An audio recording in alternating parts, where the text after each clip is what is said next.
When I was 18, I was with a boyfriend who got me into serious drug use, injection drug use. And I moved out from my house with my mom, and he and I got an apartment downtown.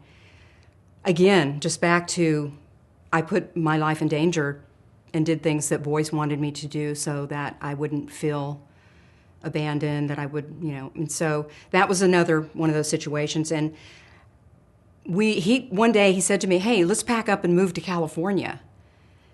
Here I am in Georgia, moved to California. And we told my mom we were going to go look for universities to go to and all of that. Of course, lying when you're using drugs becomes just normal.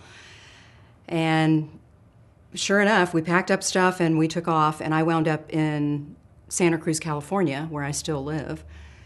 But he and I wound up getting into a big fight one night, and he beat me up pretty bad.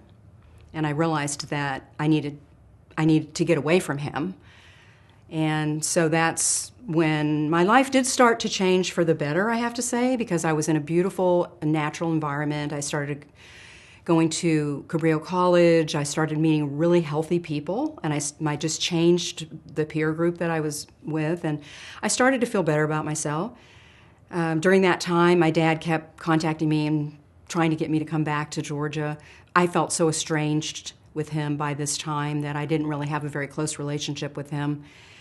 And then my sister moved out, and she and I wound up opening a cosmetic shop in the downtown area of Santa Cruz. We get a call from my dad one day, and he says he wants to come out and visit us.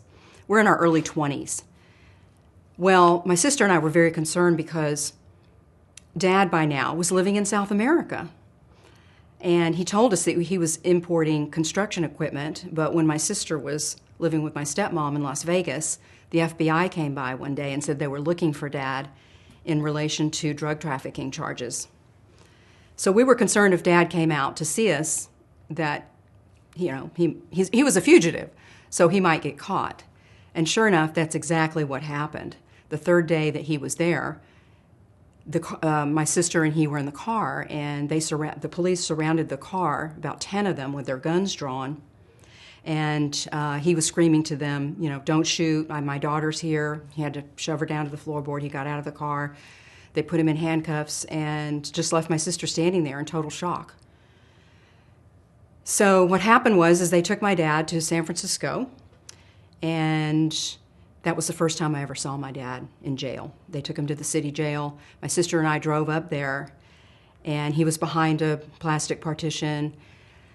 And, he was trying to console us, saying, "It's okay, I'm going to be all right, everything's okay," which he said a lot, and which I used to say to myself all the time, too. "Oh, it's okay, I'm okay, everything's okay." And nothing was really okay.